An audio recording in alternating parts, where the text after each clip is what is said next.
Aloha, gang. Good and happy Aloha Friday to all you guys. We're getting ready to have another weekend, thank God. And I've been hanging out and chatting the last couple minutes here, talking to dear Sleuth Mom, who popped up first. Hey, Sleuth Mom, by the way, love you, my dear. And here she goes, popped on in. And so and yes, I've got all three dogs here, plus my mom. My mom has reconnected with one of her good friends from when she was in her 20s. And he arrived last night. So they're all out on the lanai, and the pups love to bark at anyone who moves. So I'm hoping they will be quiet tonight. We will find out very, very soon. So hopefully everyone can hear okay. I think I got my microphone working. Please let me know. I had to reset some things up. So it was a little borderline trying to get everything going, and I just realized I left my coffee mug in there, but it will work. I will deal with it. No coffee for an hour. I can handle that. And hey, here she goes. There she is. Awesome. Oh, gosh. So, gang. Today, first of all, I wanted to say thanks to everyone who's joining early. I know this is an hour earlier than normal. Some of you guys might know today is someone's birthday, mine, and I am going to dinner with the family, and I will be leaving at 4 o'clock a little later today, and, well, it's 3 o'clock. Actually, I leave at 4:45. It's 3 o'clock right now, so I was like, okay, let me move it up an hour, because this is too much. This is important for all of us. Plus, it's something I enjoy, just hanging out with everyone. So, we got everyone popping in. Here is Miss Catlin. I know I made myself, actually, I don't know if I need another cup of coffee. That's coffee cup number 3, which might be dangerous. That much caffeine. Oh, Catlin, I just saw. Yeah, I'm already getting dressed for tonight so that it's, all together. Yes. By the way, it's 1:08. Oh my God. See, times just throw me for a loop. So who all did? Okay. People coming in, and I did not get to say hi to. So we got Catlin popped in and Angie Marie. Thank you, my dear. It's been a great birthday so far. So many of you guys know Robbie set up a kudo board for me, and I've been reading it off and on throughout the day in between doing stuff. And I keep crying, and I keep laughing, and oh my God, I'm having the best. It's really, really awesome. I've really enjoyed it. And also thank you, all of you guys who have written on the kudo board so far. Thank y'all so much, because it's really made my day. I've known about it for the last few days, and I've been trying so hard not to go and read it. And I did pretty good. And also Kirsty, Jane, and Joe. Hey, Joe, how are you doing, my dear? Who else we got? Rosaline, love you, my dear. Oh, yeah, love you with a treat in my hand. And also, here she goes. I said, hi. Lip Locked is on your desktop. Yes. And of course, the bird's talking now too. So Bird is joining us. So, I'm so happy. So the first time just got your internet.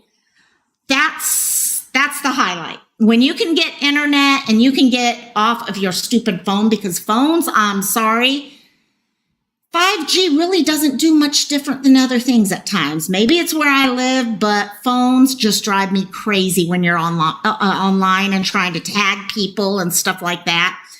Who else we got? GCN, Gulf Coast Mom, I love you, my friend. Let's see who we got. Kelly's here now. Hey, Kelly girl.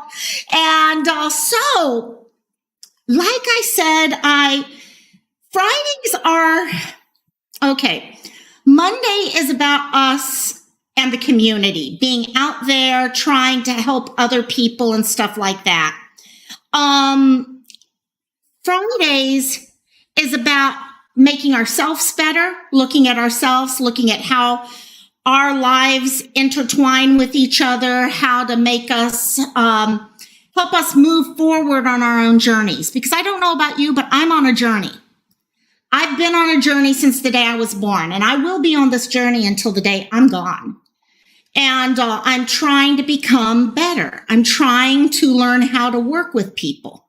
I'm trying to learn how to recognize when I'm good to myself and when I'm not good to myself. That's what this is about.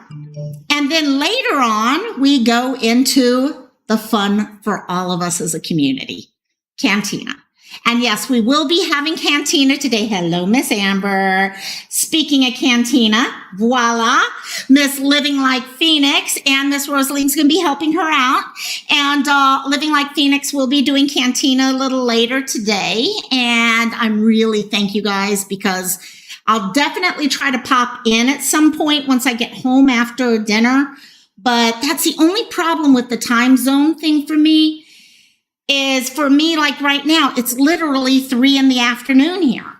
So we've got people from 1 a.m. here all the way to people who are dealing with 10 o'clock at night. So it's always such a weird thing. So thank you, Amber, Rosalie, everyone else who's always willing, Jet's mom, willing to pop up and say, I'll do it. Because I know I have the certain little rules, okay, with like no drama and all that stuff. And I really, really appreciate you guys always stepping up. So you're like, oh, Joe, thank you. The gas, I need these things. And that's why, yes, sometimes I'm doing things because I see things on YouTube. Sometimes I'm seeing ways I'm treating my mom in real life. Sometimes it's something I've been working on for years and maybe I was doing good with and now I'm not doing as good with. And I hope it helps other people as we go on. Tammy, hey Tammy, how you doing, my dear? So that's what this is about. It's just all of us. I'm working on issues. I know so many of you guys are working on issues. You see life also as a journey. And one of the things that I've probably had to work on more than anything else in my whole life has been codependency. Okay, question here. How many of you consider yourself to have codependent traits? Put a 1 in chat if you feel that you have codependent traits that you deal with regularly. Put a 2 if codependency is not really as much of an issue for you. And trust me, for some people, it's not. Okay, for some people, it truly is not. So it's okay if you put a 2. But I suspect it's popping up right now. There we go. Here come the ones. And that was me. And I was horrible. When I was in my 20s, gang, wow, I was absolutely horrible. Gulf Coast Mall, I could see, and yet Living Like Phoenix, unsure. And I think that's the thing, okay? Sometimes we're not necessarily dealing with codependency full on, but there might be little things that we see in ourselves. But I started realizing for myself, I was dealing with, in my 20s is when I really started dealing with my survivor issues from childhood. And I realized in the groups that I was on that, and Catlin, that's a perfect answer. I was waiting for someone to pop up. Not codependency really is either. I started realizing as I was chatting with people, back then it was Delphi forums and stuff like that, that there were some things that a lot of us tended to do. A lot of us tended to we got our happiness from other people rather than ourselves, if that made sense. So I started reading more and I found the Codependent No More books by, I think it was Melody Beatty, and wonderful books. If you deal with any sort of codependency, her books, are awesome. Because they really do. They've been there forever. They kind of hit on the basics and all that. So it's something I find myself dealing with. And when I lived alone, I found I was dealing with it very well. I was finally getting through it, starting to address things in my own life. Then I found myself moving back home to help with mom, be with mom, help with the social side of things and all. And now all of a sudden that I had other people in my life full time again, I was like, okay, I see some areas where I backtracked on and other areas where I've actually moved forward on. Things that in the past would have totally set me off, they're not. I'm actually behaving and living my life in the way I should be behaving my life. So I wanted to kind of take a look at this because that is also, I find myself with codependent issues quite often on YouTube. Okay, and most of us are coming here from YouTube. So, okay, you got to address those things too. Whether sometimes it's my own codependent behaviors, other times it's behaviors others may be showing to me, and I recognize them, and I'm like, oh, I wish this person could recognize this.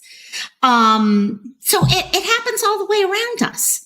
So I wanted to talk about codependence in general, and in general, codependence is the need to be needed. Okay, now all of us need to be needed. Every single one of us need to be needed. But there's a difference between this consuming need. It makes you who you are is that need as compared to just liking to be needed. Okay. Or the happiness you feel when someone comes to you and says, thank you so much for being there for me. There's a difference between this. And that's where the problem is hey, Bubsy, understanding that balance between this happiness and this wanting to be there for other people and all, as compared to I'm there because I need to be part of this life and part of the solutions of this other person's life and making them happy and things such as that. Because in reality, okay, codependence is the single most common reason people struggle with healthy relationships.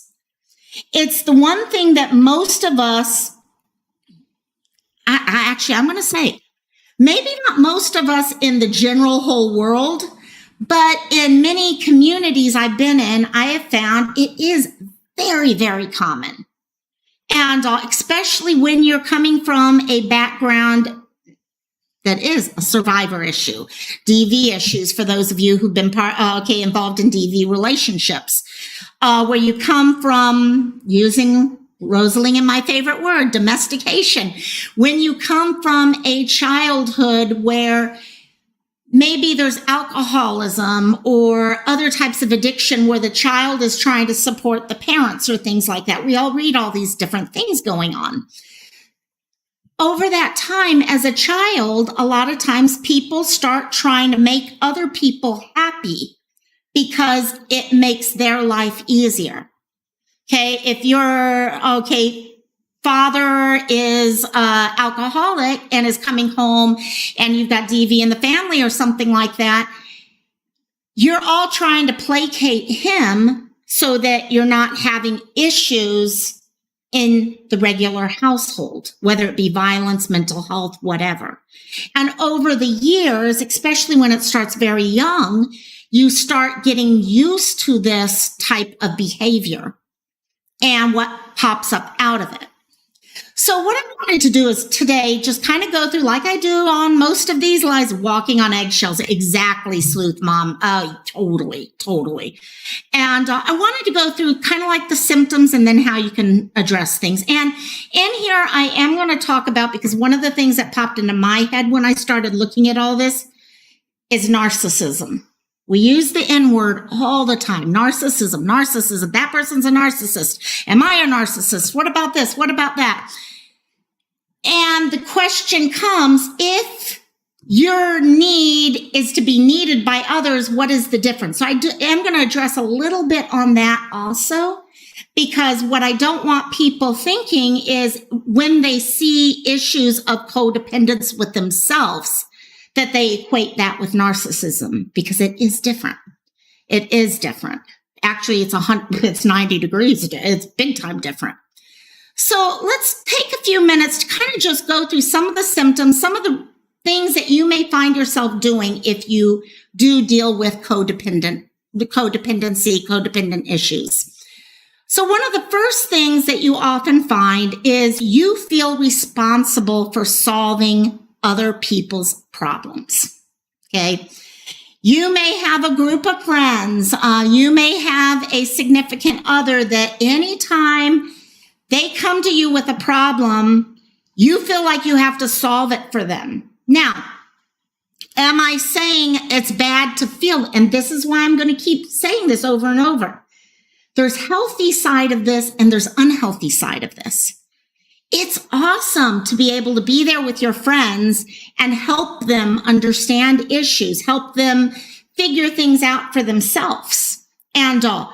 But in a codependent type relationship, it goes even further than that. Okay, yes, living like the Amber, today's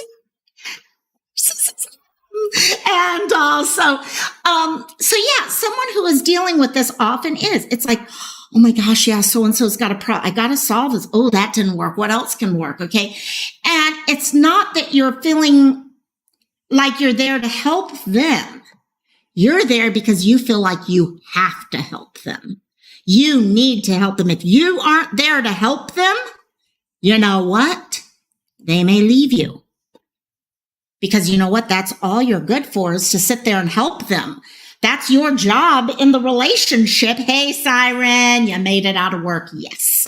And your whole job in the relationship is to solve the problems. And if you cannot solve that problem, then you know what? Oh my God, they may leave you. And that's the thought process that starts going on. If you can't solve the problem for them, you start feeling like you're a failure at things. It's this deep feeling like you have to solve the problem. And the other thing that might be even tied to this is this idea that, you know what? If I solve their problem, they're going to feel indebted to me. And you know what? They're going to always want to be my friend. If I solve their problems, they're always going to be happy with me. They're never going to be in a case of domestic violence.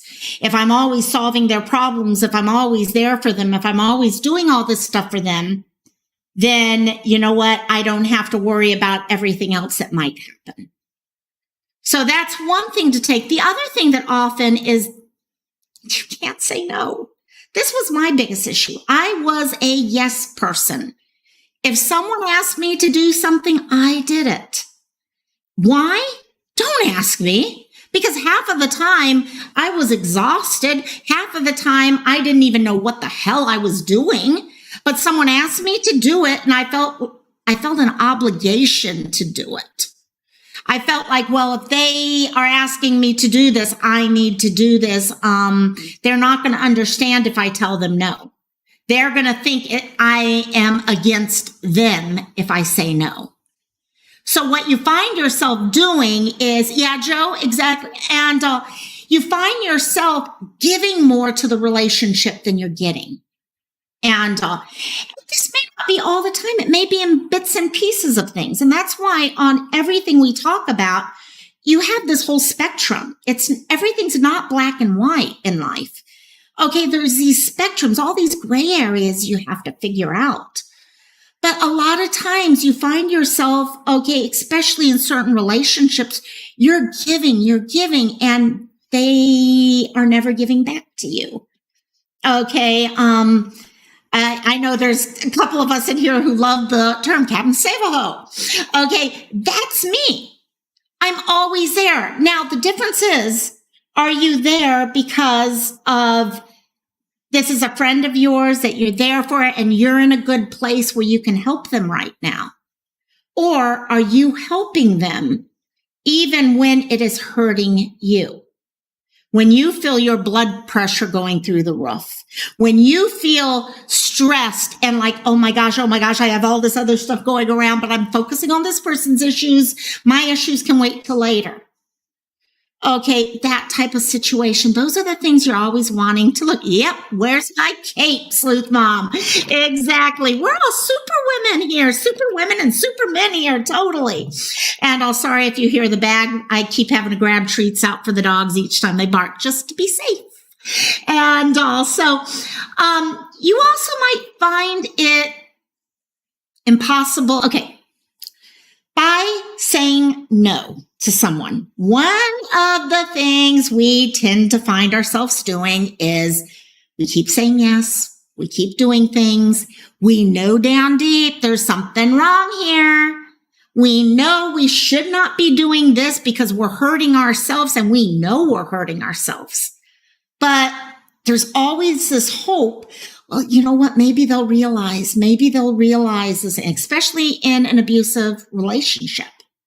Well, they'll understand sooner or later if I just keep giving all this to them, if I keep giving all this energy to them, if I'm always there solving their problems or even thinking ahead before they have the problems, I'm there to make sure they don't have the problems. You know what? They will find it impossible to leave me.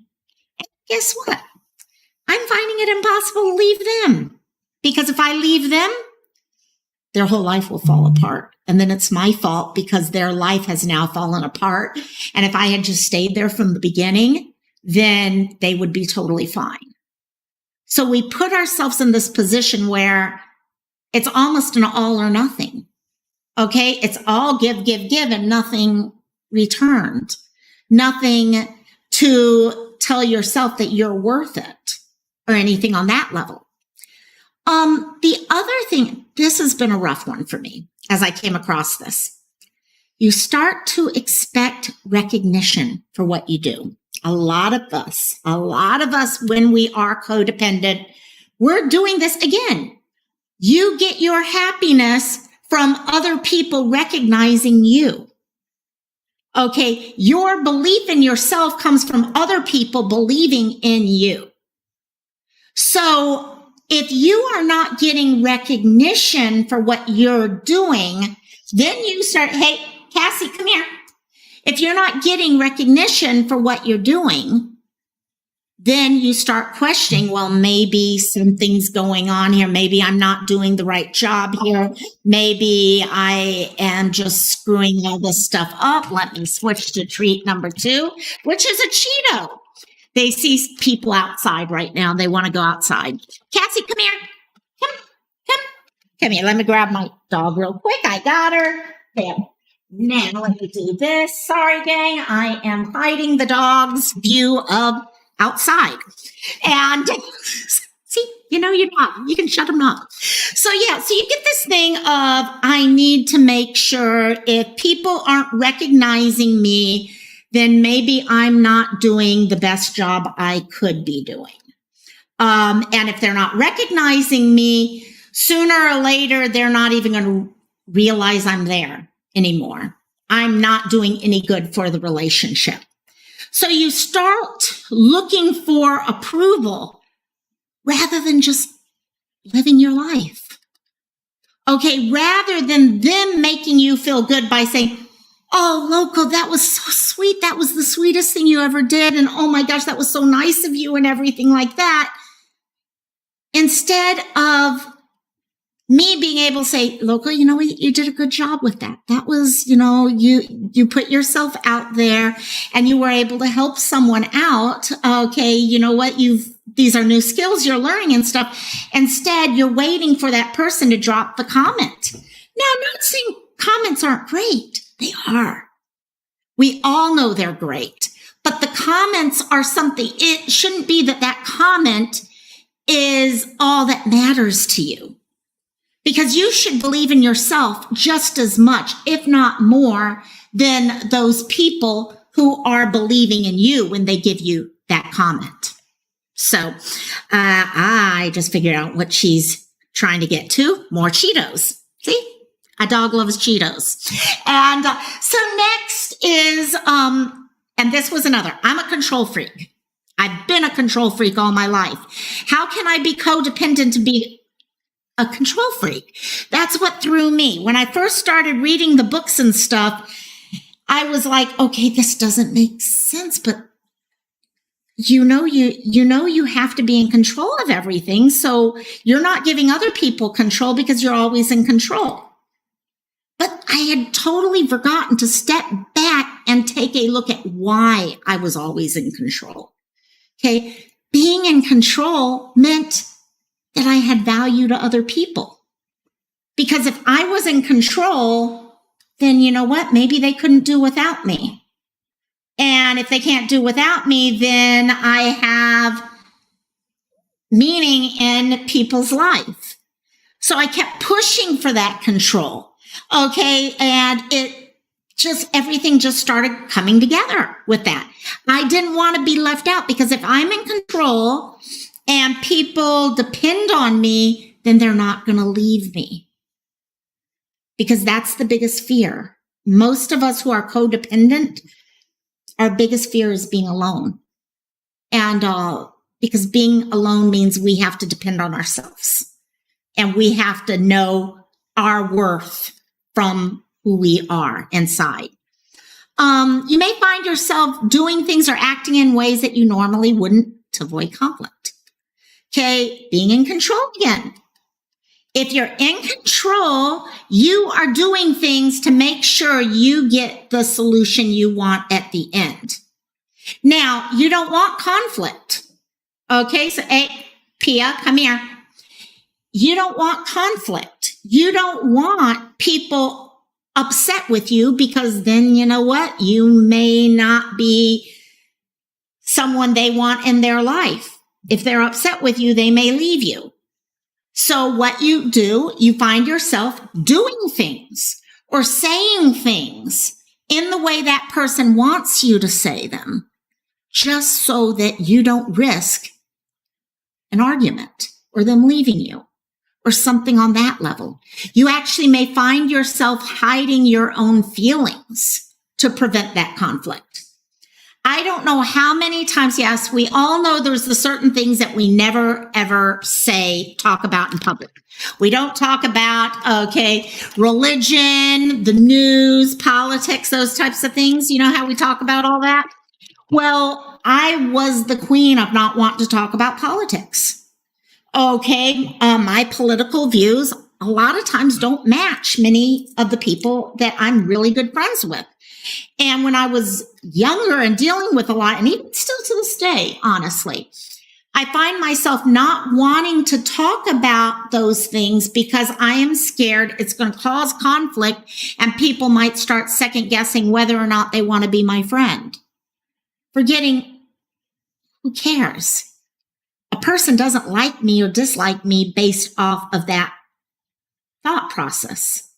If they're not going to like me because of my political views, then you know what? They may not be the best friend that I thought they were going to be. But it took me a long time to figure that out. And it's still even something that I fight with.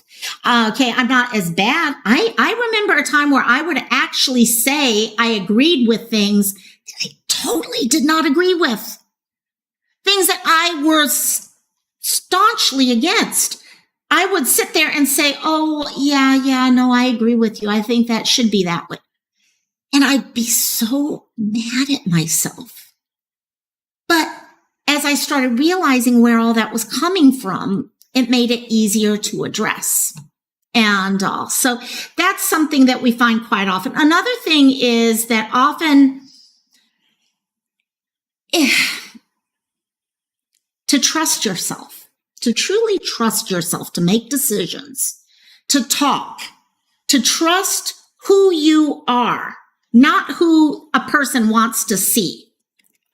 You have to get to that point where people do, it's okay to be you. With all your warts and everything in the world, they're going to like you for who you are. Because a person who's truly your friend, they're going to love you no matter who you are. But you have to trust yourself for that. And someone who is codependent can often have a much harder time just trusting that their friends like them for who they are. Because so many times, especially when you grow up in certain types of situations and all that, you don't want people liking you for what people liked you for. Okay, let's go on a survivor issue. You may not want people to like you for whatever your abuser did to you. And so you start becoming someone different. You start trying to go around different areas just so that people can see you as who you think they want to see you as. You just have to love yourself and care for yourself. Hello, that girl. Love you, my dear. And that they'll stay with you. You start realizing that you always have to be on it. That was something for me. I always had to be on it. Again, going back to that control thing, if I had control, then they would not leave me. They would not start having issues with me so I had to always be on it. I always had to be making the right decision. If someone kind of laughed at something I said, I would take it personally because that means, I was not on it for that moment. The other thing that was interesting, I read this somewhere else and it really got to me, was this idea that a person who's codependent will often find themselves feeling abandoned when they say goodbye. And that kind of got to me. Why? Because I found myself often like that myself. Not always, but there were times that I felt I'd say goodbye to someone and I would feel nervous all of a sudden. And it got me, Cassie, come here. It got me really thinking about why was I feeling that? Well, a lot of times it was this thought that what is going to happen while I'm not there? Okay, what would happen while I was away from that person? Were people talking behind my back? And maybe that person would start believing what that person was saying. Scared the hell out of me. Still scares the hell out of me. I think that quite often. And I have to always be talking myself through all that. It's definitely something we have to take a look at. Sorry, I just noticed some of my comments here I'm missing. I recently learned people with personality. Yes, there's just so many things that go on with this and why we all start thinking these ways. So many different ways. And a lot of times it's a little of everything. You may have some codependency, some issues coming. Thanks, K9. For those of you just coming in, I'm heading out for a birthday dinner later. So I was like, not going to have any time in between. So get ready early and then I'll be set. So the other thing is you often felt like you have to fix people. We kind of talked about this earlier. Okay, that your whole job is to make others happy. And without you, without your ability to help them, if they fail, they're going to blame you. And if they blame you, then that's your failure at doing. You tie these things together. Okay, you're honestly there to help them. And it sounds selfish. It was so hard for me to accept this myself, that at times I was there for people. Now I'm there for people to try to be their friend, to be open, honest, help them because I care about them as people, knowing they're the ones who are going to do the work. It's not me doing the work. It's them who's doing the work when they're having a rough time in their life. But back then, there was this idea in my 20s that, oh my gosh, everything I'm saying is going to make the difference as to whether or not this person is able to work through things. So if they did fail, I was so worried that they'd blame me because I did not give them the right advice. And if I can't do that anymore, then you know what? Maybe they just didn't want to have me as that friend anymore. And that scared the hell out of me back then. Also, and this is me, I'm using the word I a lot in this one because codependency was a big issue for me. You would do anything to save that person or the relationship. Even if you knew or know that person is not good for you. We see this a lot of times, in our personal lives. Hell, in the channels we go visit. You're in a channel and all of a sudden you're watching something and you know, this is not the place. I should not be here. This is just not, I don't like what I'm feeling inside. I'm feeling that darkness or whatever inside of me, and it's not the right place for me right now. But you keep hanging out there because you're like, you know what? I have to do anything to be part of this, to be able to save this. You know what? I can fix everything that's here. Okay, this person on camera is feeling really horrible about themselves. I can make them feel better. I can make them feel better. I just need to find the right way to do it. It's the same way with our friends. Okay, I'll do anything to make them feel better. Okay, you get in this thing that, you know what, I will go out to dinner with them on this night, even though I'm at home sick or something like that. You find that you will put your own health, your own safety at risk to help them. Okay, you feel issues happening within yourself, and you know dang well this is not good for you, but you continue pushing forward because after all, your self-worth is not dependent on you being good to yourself, but you being able to help someone else. So you find yourself doing that. And in the end, your concern is, well, if I do decide to put myself first and I decide not to do this because it's hurting, I decide not to watch this one video today and participate, or I decide not to go out to dinner with this friend who's sick because who's having an issue because I'm feeling bad. There's this fear, what's going to happen if someone comes back to me and says, well, you weren't there for me, so I'm not going to be there for you now. You're on your own. Because in the end, you've got this fear that you can't survive alone. Okay, if you look at a lot of times someone in DV or something, they're dealing with a significant other who is all the time putting them down, physically assaulting them, things like that, but they keep staying there because, and doing anything and everything in their power to keep the relationship going on, because they keep hoping things will change. They also know and have this feeling that, you know what, if I can make them happy, they're going to change. And it's because I've done it. I've been able to help them out on this. If I don't help them on this, I'm going to be on my own. Because if I leave, if I give up on the whole relationship, I'm going to be on my own now. And I've never been on my own. I'll have to depend on myself now. And that's hard to do. It's so freaking hard to depend on yourself. Know that you have to lean on yourself. This I fight with even now. If you make a relationship about you, you start feeling guilty. I have been known to call up a friend, and usually I'm helping that friend. And I've had this happen multiple times where all of a sudden I will call up that friend with an issue of my own for once. And I explain, you know, I'm really having a rough time, whatever has happened, blah, blah, blah.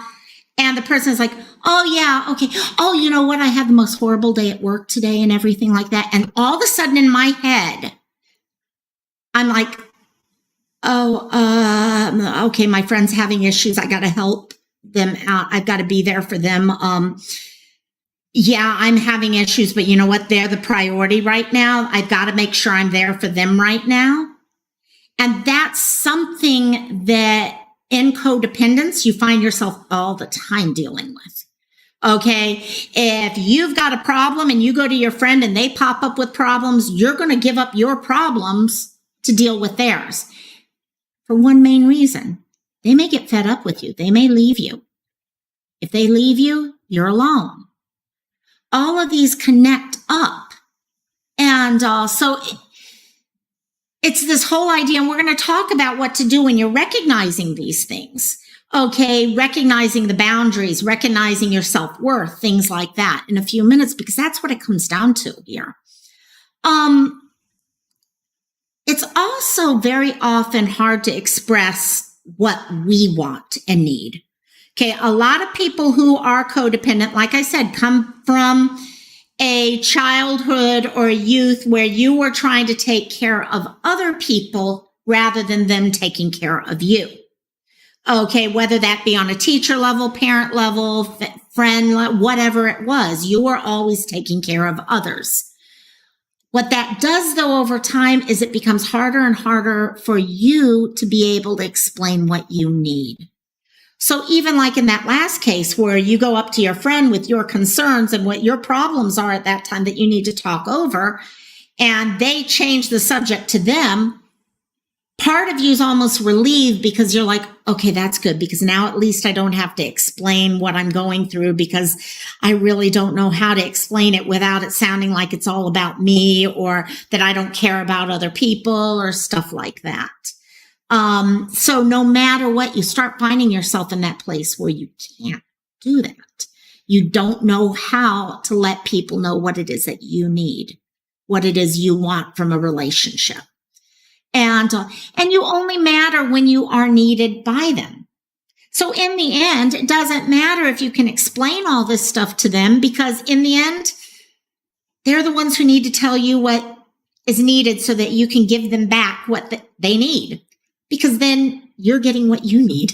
As crazy as all that sounds, need, all these different needs all over. But in the end, you're giving them everything that they need, that attention, that solution, whatever, in hopes that they give you back that feeling. Because knowing that you help them now makes you feel like, okay, I've done my job. This is what I'm here for. It's this just feeling that you're helping them, not because of the true relationship between people, but you need to feel better about yourself. And often codependent people are pulled to people who need others. Okay. You find this quite often, again, DV. Okay. You hear people saying, yeah, it seems like every boyfriend I ever get or every girlfriend I ever get is someone who is an abuser. Okay. We hear that quite often. It's like, I attract these people. How many people have heard those lines given? And it's because people who are codependent often are going to, because if you're looking for this need to be needed, okay, you're going to go automatically towards the people who are going to provide you that feeling back.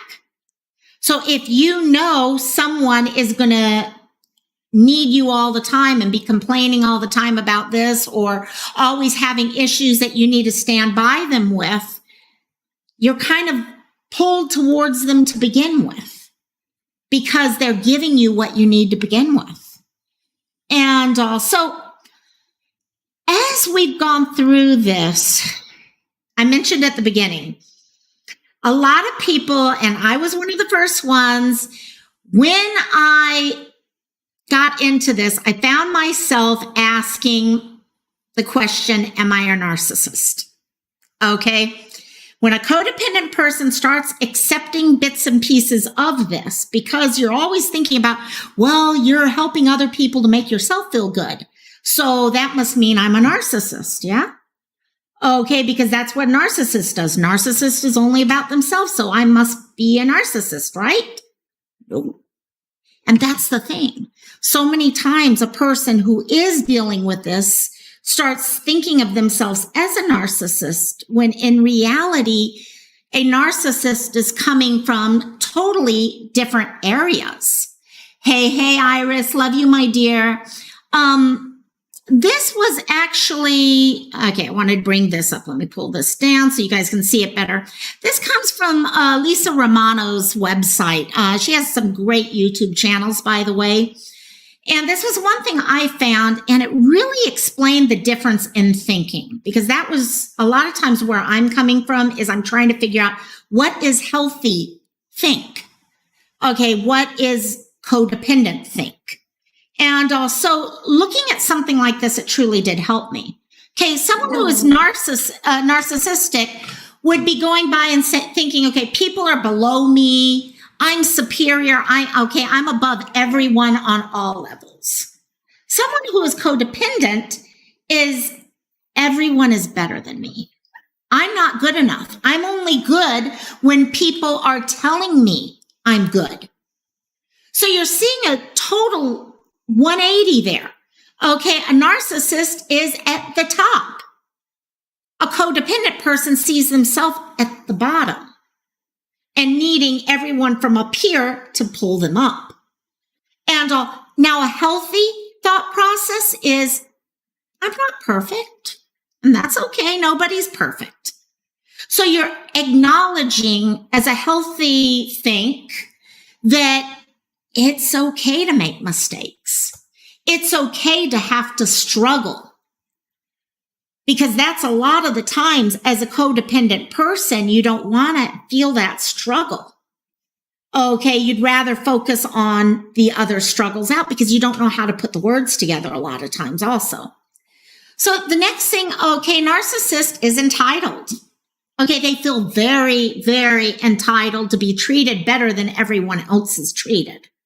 Okay, they expect everyone else to look at them and try to do everything for them and stuff like that. A codependent person, on the other, they don't care about being treated well. Okay, they treat others well. Because again, they're getting that feeling back from the other person. And that's why a lot of times you do see in domestic violence where the person, okay, who's being abused, who is codependent many, many times, they aren't being treated well, but they treat the other person very well. And often that other person is a narcissist who feels like they're entitled to be treated better than everyone else. Now, again, okay, Iris, see, yeah, okay, your ex-husband called you a narcissist. See, I think that's it. And so many of us get scared of that word narcissist when I think all of us probably have some level of narcissistic tendency somewhere in us. We just may not recognize them at times. Okay, because we should be proud of who we are. Again, spectrums. There's these spectrums. And there's healthy and there's not. A healthy person is going to be like, I respect who I am. Okay, I respect other people. And I expect other people to respect me back. So it's that thing that, you know what? I'm going to respect you. I respect who I am, and I expect that you are going to give me the same respect that I show you. Where a codependent person is like, I'm going to give you all respect because I'll feel better about myself in the end. And a narcissist says, whatever. Respect me all you want. I'm going to do whatever I feel like afterwards. Lastly, boundaries. Okay, a narcissist, they're going to violate boundaries. They don't care about boundaries. Again, all they care about is what they think they do. They're going to exploit other people on every level possible and blame that person when they do so. Okay, someone who's codependent, on the other hand, they have a hard time setting boundaries to begin with. Okay, narcissist violates boundaries. Okay, they have their own boundaries, but they violate everyone else's. A codependent person is going to struggle for those boundaries. Okay, and if they are exploited, those boundaries are exploited by someone and just barge through, they are going to think it's their fault for someone else barging through those boundaries. And on the other hand, a healthy person, they set their boundaries. Okay, if their kindness, if they go beyond, okay, and they allow their own kindness and all, and there is an exploitation of that boundary, someone crosses through that boundary because of the way they acted, then it's like, you know what? I was nice. I was trying to be nice. I'm not going to feel guilty about it. I was doing what I was out of kindness. I learned from it. I moved forward. So those are some of the different things. Thank you so much, Iris. Who was that? I just also said Tammy. Thank you. And yes, Iris, I think a lot of us do. A lot of us do. And so as we've gone through and looked at narcissism, kind of gives you an idea as you're going through all this because of the fact that you aren't a narcissist just because you're codependent. You're actually far from a narcissist. But a lot of people, when they see this, they think, I must be a narcissist. And because of the relationships they're often in, the other person's going to call them a narcissist. Exactly, Iris, like you were saying. If you had codependent issues and you were dealing with a narcissist on the other side or an abusive person on the other side, they're going to sit there and try to get you to think that you are a narcissist. So now what you're trying to do is figure out how to get more of that healthy think. Healthy think is where everything comes together. So how do you go and address codependence in your life? Okay, so real quickly, there's just a couple things here. Okay, you're first of all going to you need to look at yourself. Figure out who you are. Because a lot of times, when a person's codependent, heavily codependent, they really honestly don't know who they are. Okay, so much of their life, they've been told who they are by other people. After all, their happiness comes from what other people are saying to them. So they need to really go take a few minutes every day and just do some soul searching. Pull out a notebook. Pull out your phone, the notes section of your phone, and just start doing look at yourself. Okay, what is it that makes you tick? What makes you happy? What emotions are hard for you to address? What emotions are easy for you? Okay, when do you feel like you're the happiest? When do you feel like you struggle? Those types of things. Just look at those. Try to figure out who you are. Because as you start answering those questions, as you start figuring out what makes you tick, you start feeling more in control of who you are and proud of who you are for yourself.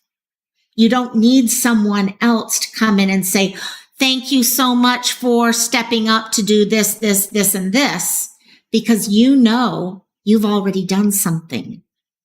And you know why you did it. You did it out of the kindness of your heart. You did it for whatever reason. You know what it is. You don't need someone else to tell that to you.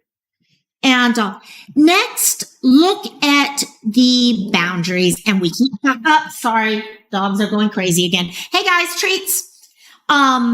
Look at your boundaries, and we keep talking about this, and I do need to do some more videos on boundaries. I have a couple of them, but we do need to kind of go back to that and look at them. Boundaries are truly, they're the cornerstone of everything we do. Okay, what is a healthy boundary? We've talked about it. Okay, what makes hello, Jets Mom, hope you're feeling better, my dear.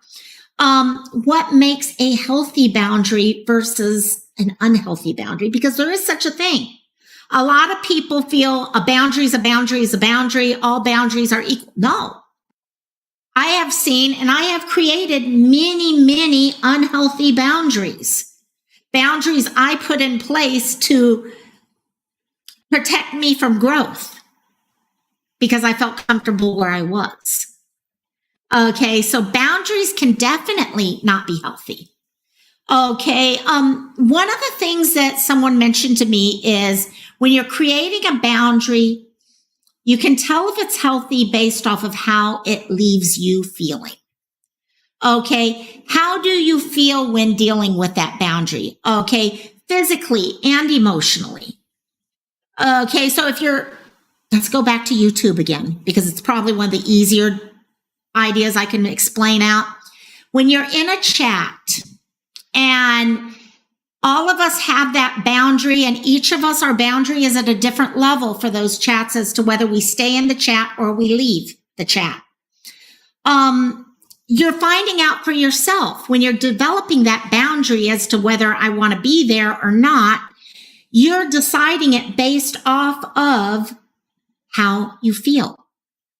I mentioned the other day when I feel this feeling in my heart of almost like a darkness, when I feel myself starting to hate or starting to partake in something that is making me feel wrong, then I know I'm crossing that line on my boundary. I'm recognizing that boundary for what it is. A true boundary is going to make a difference in how you feel when it's crossed. And so look at those boundaries. Okay, what can be done with that? Next, try to figure out why you're codependent.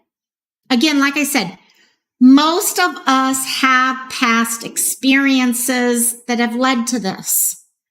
Okay, if you have codependent, now it doesn't mean every single person who was abused or part of a DV situation growing up or had alcoholic parents or foster in the system or whatever are going to be, okay, codependent. It doesn't mean that whatsoever. And hey guys, let's get treats. Sorry, mom just tried to walk in the door. And so sorry guys. What it does mean, hey guys, here's treats.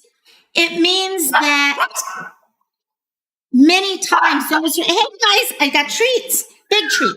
This will keep your mouth shut.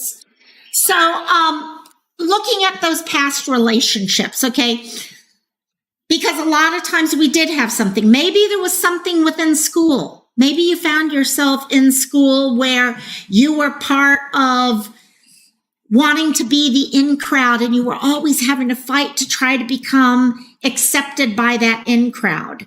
Maybe that started a codependent feeling in yourself. Okay. Yes, maybe it was built on something where you had parents who were addicted to substances and you were having to always be someone else. Yes, Kirsty, they definitely want to. Mom just had to walk in to get ready for dinner. So they're like, I want to go play. I want to go play. And so looking at those things are going to help you figure out, because you know the hardest thing in the world is trying to figure out how to change something when you don't know how you got there to begin with. That's why this stuff is so hard, because all of us would love to move forward on our journey without having to deal with all the hard shit. It'd be so much easier. I mean, if I can move forward on anxiety or depression or codependency or all these other things, okay, self-esteem issues without looking at myself, it'd be awesome. Unfortunately, that's not the way life is. You have to understand what led you to that place. So go back, pull out your notebook. Okay, look at what made you codependent to begin with. What are the emotions that bring up? What is it that you're getting out of your codependency so that you can? For me, it was feeling like I was needed and loved. That's what I got out of it. I truly, because I didn't, especially in my 20s, I did not believe in myself. I needed other people to believe in me. That's something I've changed. I feel much, much stronger about myself now. Still have a long way to go. Hell of a long way to go. But that's why we all have each other here in this community. Honestly, this community, and the way that we had the most amazing live on Rosaling's yesterday, where we all kind of came together and we talked about stuff. That's what I love about this. That's what having Cantina and stuff. And I am going to go ahead and Cantina's next on the list there. Okay. It truly helps us come together and grow, because I see growth in so many of you guys. I see hopefully growth in myself. I see it. Hopefully other people see growth in me the same way I see in them. We're all moving forward and we're helping each other. That's what I love about it. This whole group is helping each other without expectations in return. That's what I love. Everyone's there for us to be there for each other. And it's great. I love it. I just love it, the support that we get from this whole community. So if you guys, like I said, there is going to be a Cantina tonight, Iris. There will be a Cantina tonight. Tonight on Phoenix's or Amber's channel. And she will be posting all that. I'm sorry, guys. Dogs are going to go ballistic for a second. Okay, here, let me do this for a second. Sorry. Please check out her channel for Cantina. They're not even follow for plates. Yeah. And also, Cassie, come here. Okay, so please do check out Anna's channel tonight for that. This is not going to work. Also, guys, let me turn this down a little bit. I'm going to finish this up real quickly because, yeah, they're going to bark crazy for the next 10 minutes because, yeah. And also, please go check out her channel. If you have any questions, oh, they're behaving now. Nope, they're not. Please feel free to give me an email if you have any subjects for the future. And I will see you in the future. Sorry, gang. Love all you guys. Hope you guys have an amazing day. And I will talk to you later. Bye-bye. Bye. This doesn't work. Goodbye, guys.